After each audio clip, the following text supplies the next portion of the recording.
Good evening friends, स्वागत है आपका हमारे इस प्रोग्राम सवाल तमारा में। आज हम बात करने वाले हैं कमेंट बॉक्स में जो सवाल आए उसके बारे में। तो उसके बारे में हम डिटेल्स में माहिती लेते हैं। Good evening ma'am. Good evening. आज हम कमेंट बॉक्स में जो सवाल आए उसके बारे में बात करते हैं। तो पहला सवाल है कि मेरा अंडाशय निकाल दिया गया है और मेरी स्किन एकदम ड्राई हो रही है, तो मुझे क्या करना चाहिए? पहले तो जो सवाल है, उम्र आपने बताई नहीं है और अंडाशय जब भी रिमूव करने का ऑपरेशन हुआ है तो इसकी वजह से आपके बॉडी में जो ईस्ट्रोजन नाम के जो हार्मोन्स होते हैं उसका प्रोडक्शन बंद हो जाता है। आपकी अगर बच्चादानी नहीं रिमूव हुई है तो आपके पीरियड्स भी अभी आना बंद हो जाते हैं। और ईस्ट्रोजन नाम का जो हार्मोन है जिसकी वजह से फीमेल्स की जो ब्यूटी है वो मेंटेन होती है, अपनी जो स्किन रहती है, स्किन का जो मॉइस्चर वगैरह है वह भी उसकी वजह से मेंटेन होता है। सो जब भी ओवरीज निकालनी पड़ी है, जो भी वजह है उसकी वजह से, तो आपके शरीर में ईस्ट्रोजन हार्मोन की मात्रा कम होने लगती है और उसकी वजह से आपकी स्किन जो है वह ड्राई हो जाती है, इवन लूज़ हो जाती है एकदम। जैसे जो बुज़ुर्ग रहते हैं 60+ है, जैसे उनकी स्किन कैसे लचक जाती है वैसी स्किन भी हो सकती है। तो इसका उपाय यही है कि आप पहले तो पानी जो है पूरे दिन में 8 से 10 ग्लास पानी पीना है आपको।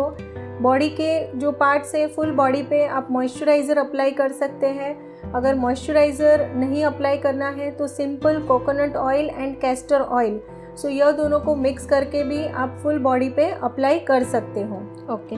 अगला सवाल है कि एम्ब्रियो ट्रांसफ़र होने के बाद 6 से 7 घंटे में डिस्चार्ज दे दिया है और मेरे हॉस्पिटल से घर का रास्ता 2 से 3 घंटे का था, तो क्या मैं वो ट्रैवल कर सकती हूँ या नहीं कर सकती हूँ? एम्ब्रियो ट्रांसफ़र के बाद जनरली हम लोग 15 से 20 minute maximum half an hour patient को रेस्ट एडवाइस करते हैं। उसके बाद यदि आपको 2 से 3 घंटा जस्ट सेटल होने के लिए और जो भी मेडिसिन्स वगैरह है, या तो एम्ब्रियो ट्रांसफ़र के बाद जो प्रिकॉशंस आपको लेने हैं वह सारा समझाया जाता है। सो यदि आपको 6 से 7 घंटे के बाद डिस्चार्ज दिया है तो एब्सोल्युटली नॉर्मल बात है। और आपकी जो ट्रैवलिंग है 2 to 3 आवर्स का ट्रैवलिंग आपने बताया है वह भी आप कर सकते हो। अगला सवाल है कि बच्चेदानी का ऑपरेशन लेप्रोस्कोपी से किया है तो कितने टाइम आराम करने की ज़रूरत पड़ सकती है? बच्चेदानी का ऑपरेशन लेप्रोस्कोपिकली प्रोसीजर से हुआ है तो आपको जनरली जो बेड रेस्ट हम एडवाइस करते हैं वह जनरली 2 to 3 डेज़ का होता है। आप 7 दिन के लिए घर पे रेस्ट कर सकते हो, लेकिन आपका जो रूटीन है, जैसे आपको खाना वगैरह बनाना है, यह सब आप 7 दिन के बाद शुरू कर सकते हो।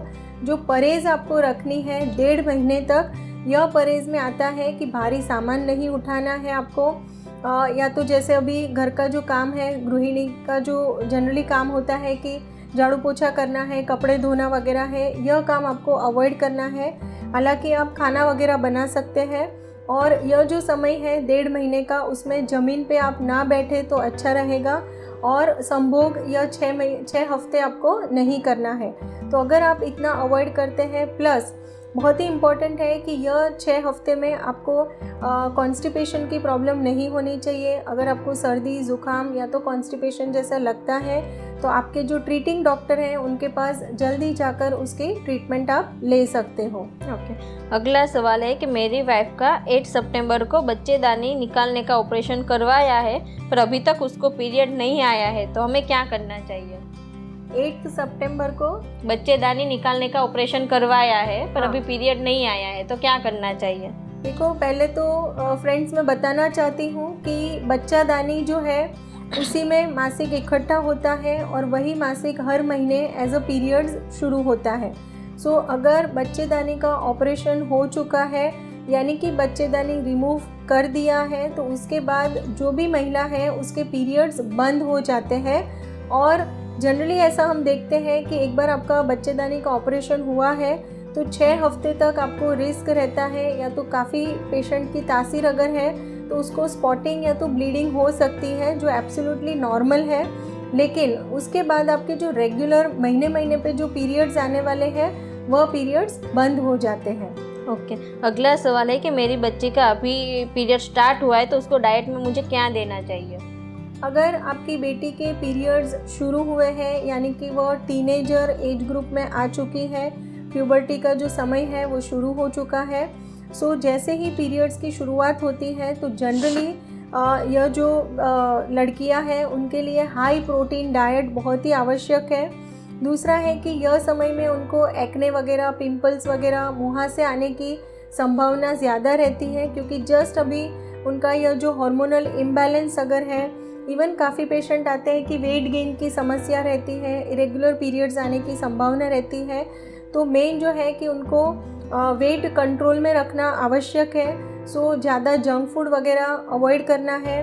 पानी का जो सेवन है, कम से कम 8 से 10 ग्लास पानी पीना है। रेगुलर उनको एक्सरसाइज करना है, एटलीस्ट 30 to 45 मिनट्स, आधे घंटे से पौने घंटे तक एक्सरसाइज को रूटीन शेड्यूल में रखना है, और हफ्ते में अगर 5 दिन भी एक्सरसाइज किया तो मोर देन सफिशिएंट है। दूसरा कि हाई प्रोटीन डाइट, अगर आप वेजिटेरियन हो तो आप दाल पल्सेस वगैरह का सेवन कर सकते हो। अगर नॉन वेजिटेरियन है तो आप एग्स है, चिकन है, इसका भी सेवन कर सकते हो, लेकिन ज़्यादा स्पाइसी गरम मसाला वगैरह जो है इसका सेवन अवॉइड करना है। और दूसरा कि जैसे फैटी फूड जो है, यानी कि चीज़ है, बटर है, यह सब भी एक मात्रा में लेना है, बहुत ज़्यादा एक्सेसिव यह सब खाना अवॉइड करना है। ओके, अगला सवाल है कि मेरी लड़की 11 साल की है और उसको बेड वेटिंग का प्रॉब्लम है, तो उसको क्या ध्यान रखना चाहिए? बेड वेटिंग की जो प्रॉब्लम है, कहीं ना कहीं more of a psychological problem रहता है, यानी कि मतलब आइदर इट इज़ साइकोलॉजिकल और न्यूरोलॉजिकल प्रॉब्लम हो सकता है। तो पहले तो आपके जो भी पीडियाट्रिशियन रहेंगे उनके साथ आप पहले संपर्क कर सकते हैं। अगर कोई न्यूरोलॉजिकल या स्ट्रक्चरल प्रॉब्लम नहीं है तो मोस्ट ऑफ द टाइम जो हम पेशेंट देखते हैं उसमें it is more of psychological, यानी कि कहीं ना कहीं उसके माइंड में फियर है या तो डर है।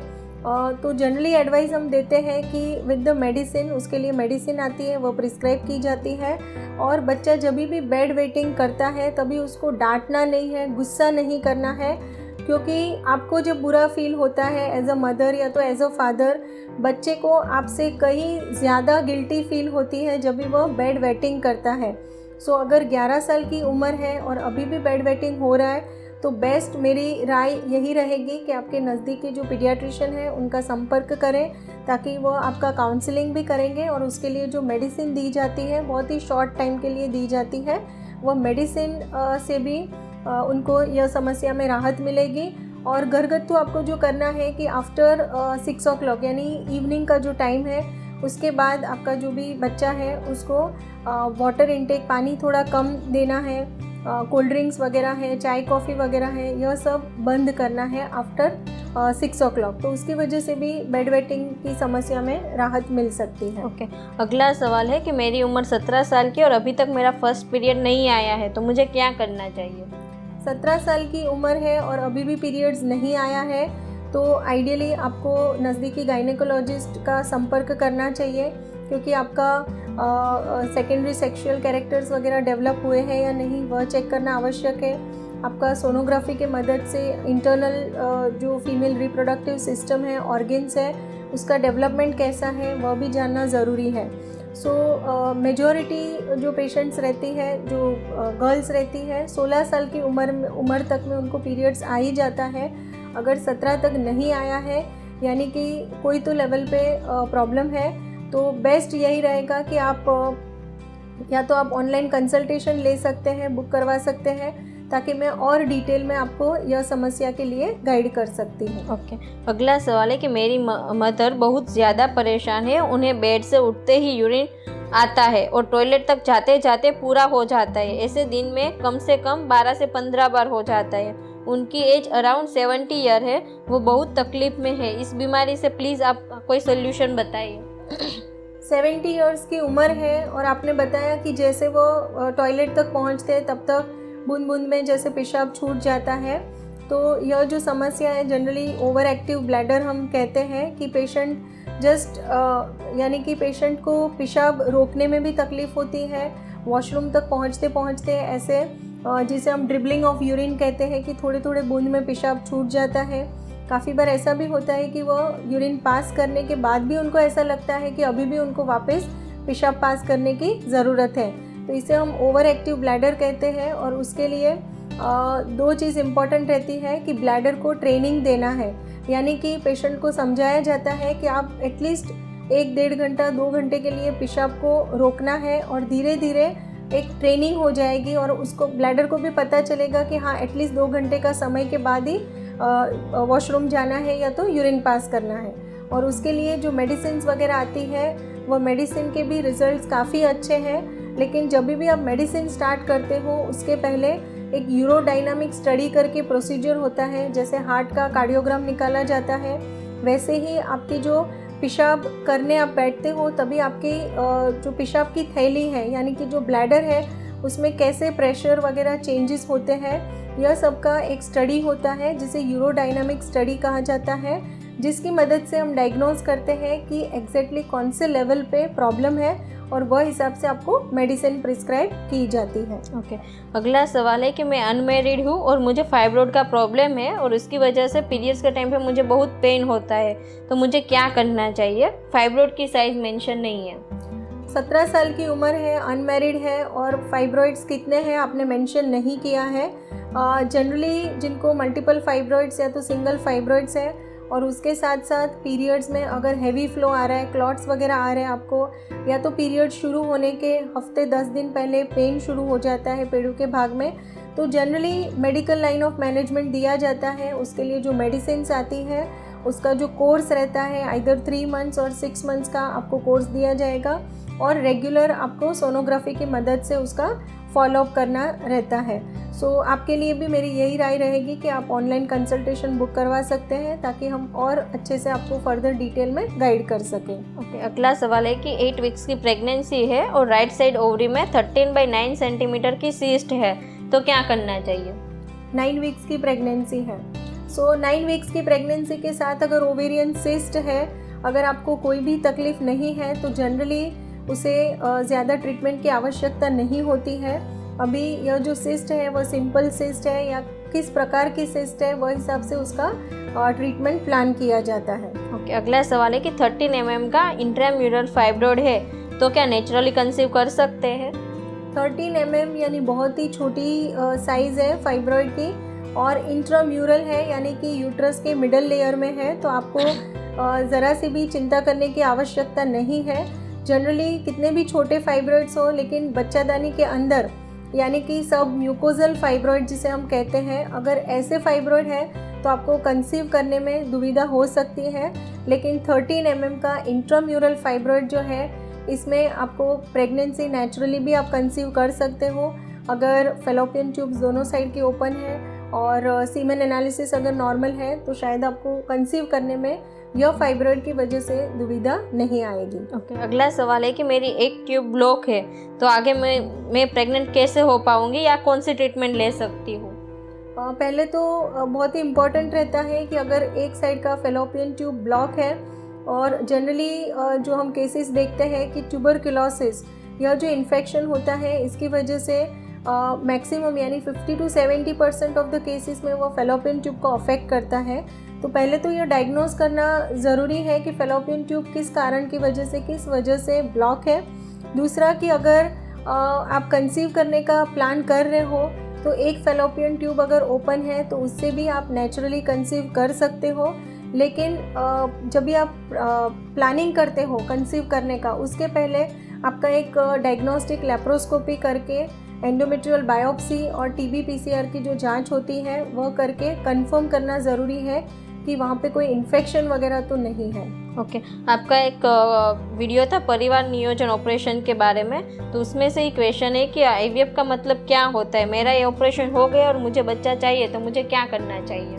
अगर आपका फैमिली प्लानिंग का ऑपरेशन हो चुका है, पहले तो फैमिली प्लानिंग के ऑपरेशन में क्या किया जाता है वह मैं समझाती हूँ कि उसमें दोनों बाजू के जो फेलोपियन ट्यूब है, जो फेलोपियन ट्यूब से एग और स्पर्म जहाँ पे मिलते हैं और it is main of passage, तो यह जो पैसेज है उसको कट किया जाता है यानी कि सेपरेट किया जाता है ताकि यहाँ से एग वहाँ पे नहीं पहुँचेगा और यहाँ से स्पर्म नहीं पहुँचेंगे। सो अगर आपका फैमिली प्लानिंग का ऑपरेशन हो चुका है जिसे हम ट्यूबल लाइगेशन सर्जरी कहते हैं और इसके बाद अगर आप फैमिली यानी कि आपको बच्चा आगे चाहिए तो आप अवश्य IVF प्रोसीजर जो है जिस प्रोसीजर में बच्चा बनाने की जो प्रोसेस है, यानी कि फर्टिलाइजेशन की जो प्रोसेस है, जो कुदरती कंसीव करते हो तो फेलोपियन ट्यूब में होती है, यही प्रोसीजर अगर आपका फैमिली प्लानिंग ऑपरेशन हुआ है तो हम यूट्रस के बाहर, फेलोपियन ट्यूब के बाहर यानी कि IVF लैब में करते हैं और इस प्रोसीजर से आपको प्रेगनेंसी रुक सकती है। अगला सवाल है, यूट्रस प्राइवेट पार्ट के बाहर 1 इंच बाहर निकलता है तो क्या करना चाहिए?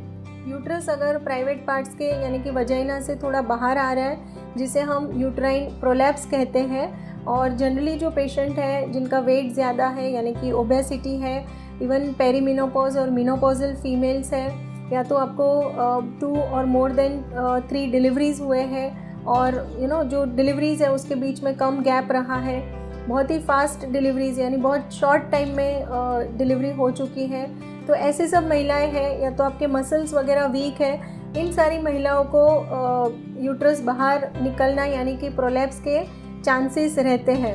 तो जनरली जो हम एडवाइस करते हैं कि प्रोलैप्स के लिए या तो यूट्रस रिमूवल और उसके साथ साथ आपकी जो पेशाब की थैली है अगर वह भी नीचे सरक गई है तो उसको भी एक सर्जरी करके टाइट किया जाता है। सो मेजॉरिटी ऑफ द केसेस में इनिशियली हम कीगल्स एक्सरसाइज वगैरह एडवाइस करते हैं, लेकिन अगर वो फर्स्ट डिग्री यूवी प्रोलैप्स रहता है तो जैसे आपने बताया कि वो प्राइवेट पार्ट्स के बाहर आ रहा है तो generally it is stage 4 prolapse, और ऐसे पेशेंट में आइदर स्लिंग सर्जरीज हम करते हैं जिसमें आपका बच्चादानी जो है उसको हम कंजर्व कर सकते हैं, लेकिन यहाँ पे आपने उम्र शायद नहीं बताई है। अगर आपकी उम्र ज़्यादा है, बच्चेदानी का जो फंक्शन है वो कंप्लीट हो चुका है, तो हम यूट्रस रिमूवल सर्जरीज कर सकते हैं। ओके, अगला सवाल है कि एज 51 ईयर है और मुझे ओवर एक्टिव ब्लैडर का प्रॉब्लम है, खांसी करती हूँ तब भी यूरिन पास हो जाता है, तो आगे क्या करना चाहिए? खांसी करते हैं और यूरिन पास हो जाता है, that is stress urinary incontinence, यानी कि नीचे का प्रेशर, पेड़ों का प्रेशर जैसे ही बढ़ता है पेशाब छूट जाता है।